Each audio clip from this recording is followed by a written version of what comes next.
Bermula menganggap baik diri, menganggap baik diri, menganggap bersih diri, dan takjub dengan diri. Itu merupakan sumber segala maksiat dan sumber sekalian sifat-sifat yang tercela. Kita merasa diri kita ini sudah baik, kita merasa diri kita ini sudah bersih. Nah, apabila kita merasa demikian itu, maka perasaan itu adalah merupakan sumber kemaksiatan dan sumber segala sifat-sifat yang tercela.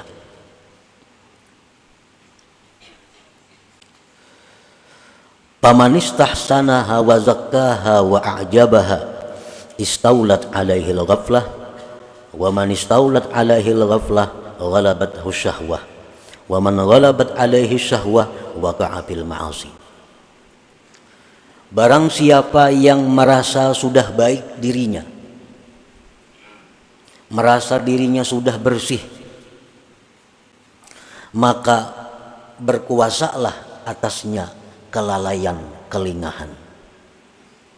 Orang kalau sudah merasa dirinya baik, sudah merasa dirinya itu bersih, sudah merasa dirinya ini tidak ada lagi penyakit, maka dia akan lalai daripada mengawasi dirinya.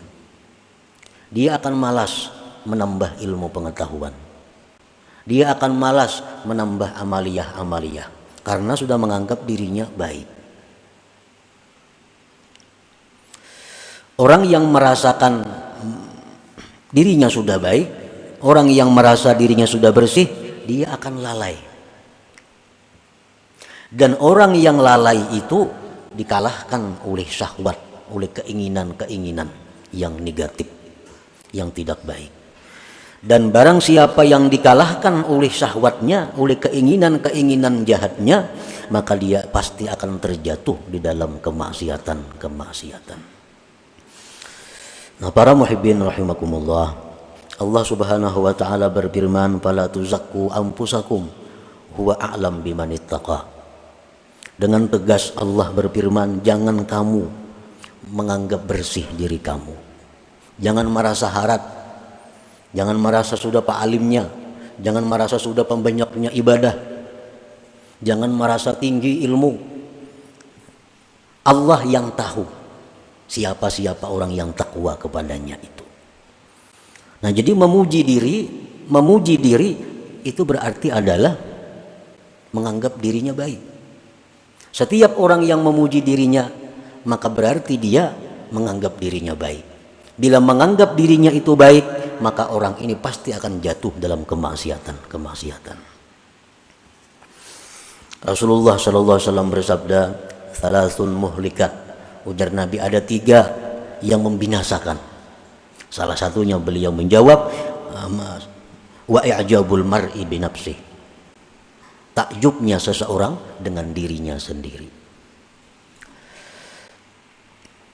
Wa adamur ridha bin nafsi wa su'uz zanni biha wa tuhmatu biha aslu kulli ta'atin wa aslu jami'i sifatil mahmudat. Ketiadaan ridha dengan diri, dia merasa dirinya nih kada baik, dan buruk sangka dengan dirinya,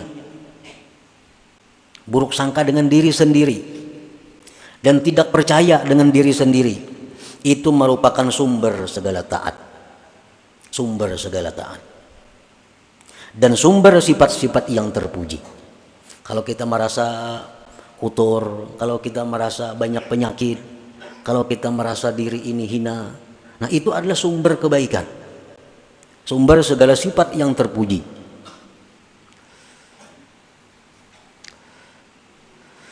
Paman istaqbahaha wa asa'adh-dhanna biha wattahama biha intabaha wa tayaqqaza wa tatabba'a uyubaha wa raqabaha.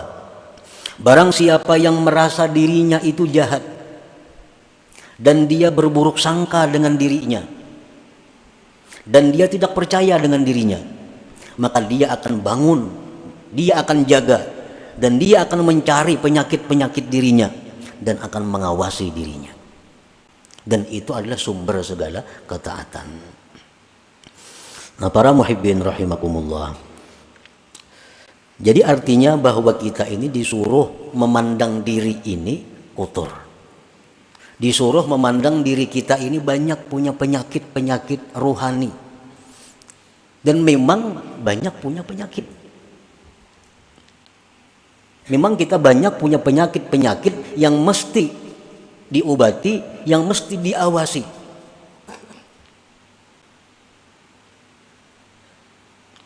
Imam Ghazali rahimahullah berkata, "Idza aradallahu bi'abdin khairan bassarahu bi'uyubi nafsih."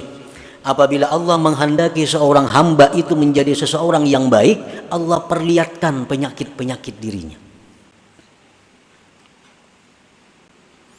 Penyakit kita, penyakit diri kita. Pertama misalnya tulul amal. Artinya tulul amal itu kita merasa bahwa kita ini hidup lebih lama lagi. Kita menyangka bahwa minggu depan kita masih hidup. Kita menyangka diri kita ini bulan depan masih hidup. Kita menyangka bahkan tahun depan masih hidup. Nah, ini adalah penyakit. Bila kita merasa bahwa kita ini bulan depan, minggu depan masih hidup, berarti itu penyakit diri kita. Penyakit. Dan penyakit ini merupakan penyakit dalam yang berakibat macam-macam. Kalau kita merasa masih lawas lagi hidup, satu, kita menunda-nunda tobat. Nah, itu akibatnya. Kayak orang panas dalam, akibatnya timbul sariawan, timbul rakungan sakit, timbul macam-macam. Nah, sama ini, orang yang merasa bahwa bulan depan, tahun depan masih hidup, satu, menunda-nunda tobat, kayak nagin tobat, menunda-nunda amal salih, menunda berbuat kebaikan, menunda menuntut ilmu. Nah, ini penyakit. Jadi kalau ada dalam diri kita penyakit yang namanya tulul amal, itu wajib hukumnya kita mengobati supaya jangan ada lagi tulul amal itu. Nah, itu pertama penyakit kita, tulul amal. Yang kedua mungkin penyakit rata-rata kita adalah tamak. Tamak bid dunia wa qanaah bil akhirah. Tamak. Arti tamak itu adalah bahwa kita ini masih merasa kurang. Urusan-urusan harta duniawi merasa kurang. Apa yang sudah diberikan Allah selama ini kepada kita, kita merasa belum cukup. Dan selalu hendak menambah. Selalu hendak menambah. Nang bisa buah hendak dua, nang dua hendak tiga, tiga hendak empat. Nah, ini adalah uyubun nafsi, ini penyakit. Akibatnya apa orang yang ini? Orang yang punya penyakit tamak ini akibatnya banyak akibatnya. Satu, mau mengangkat embunuran. Batas tanah misalnya, di sini mau mengangkat. Nah, ini tamak. Ada cukup lawan ada. Inya mengejar apa yang dicarinya walaupun dengan jalan yang haram untuk memenuhi targetnya. Nah, ini akibat penyakit yang ada pada diri kita, tamak. Otomatis orang tamak itu kikir karena takutan bakurang. Nah, kikir. Nah, dan itu ada pada diri kita. Jadi kalau kita menganggap bahwa diri kita ini baik, menganggap diri kita ini sudah bersih, menganggap diri kita ini mulia, padahal ada penyakit-penyakit seperti itu di dalam diri kita.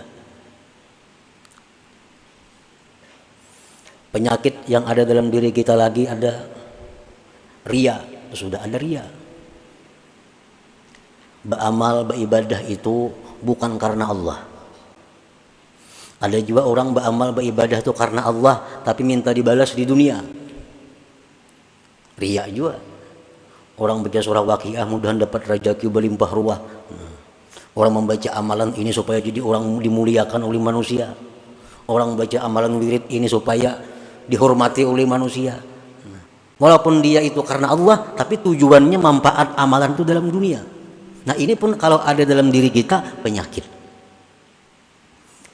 Nah, apabila Allah Subhanahu wa taala menghendaki kita ini menjadi orang yang baik, Allah memperlihatkan kepada kita penyakit-penyakit diri kita. Pemarah. Pemarah itu penyakit. Sedikit-sedikit sarik. Kalau marahnya itu marah fillah, itu disuruh. Arti marah fillah itu marah di jalan Allah. Nah, ada orang yang melanggar hukum Allah, dia marah. Melanggar hukum Allah. Ada pemarah ini kada. Kalau ada sesuatu yang kada cucuk lawan inya, marah. Nah, itu pemarah ngarannya. Dan pemarah ini penyakit. Bisa berakibat dendam, bisa berakibat berniat buruk kepada orang lain. Nah, bermula dari pemarah. Orang yang merasa dirinya pemarah itu wajib hukumnya fardu ain menghilangkan penyakit pemarah itu. Sebab dengan adanya marah itu kita dipermainkan syaitan seperti bola. Ditendangnya ke sana, tendangnya ke sini. Dan orang yang sudah pemarah itu berkata-kata yang tidak terukur lagi. Kada tahu orang tua, kada tahu kuitan, kada tahu siapa. Bila sudah marah itu macam-macam. Allah Subhanahu wa taala memuji di dalam Al-Qur'an, wal kazimin al ghaiza, orang-orang yang mampu menahan marahnya.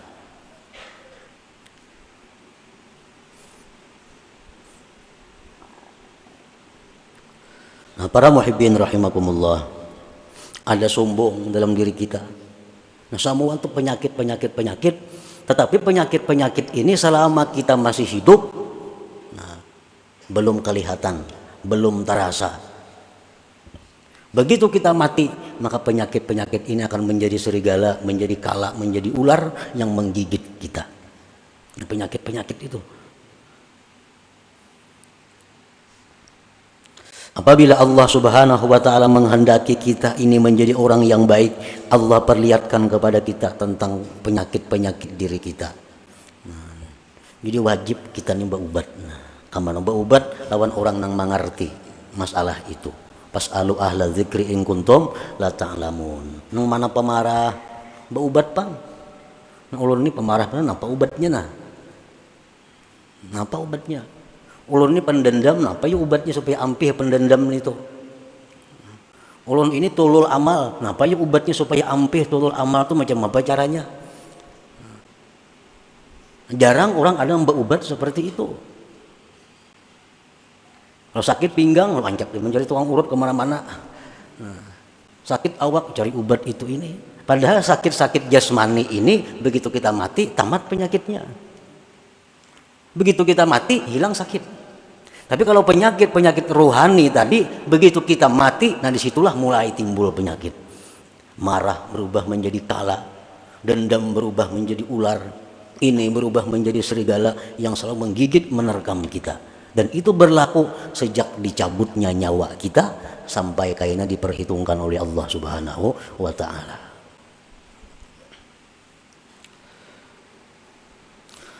Para muhibbin rahimakumullah. Qala Abu Habsin radhiyallahu anhu mundu arba'ina sanatan i'tikadi fi nafsi anna Allah yanzuru ilayya nadhara sukhti. Ujar Abu Hafs radhiyallahu anhu berkata, sejak 40 tahun aku ini berkeyakinan dalam diriku bahwa Allah itu marah kepadaku. Padahal ini orang wali, Abu Habsin radhiyallahu anhu. Ujar Sidin, sejak 40 tahun yang lalu aku tuh berkeyakinan dalam hatiku ini Allah tuh selalu marah kepadaku.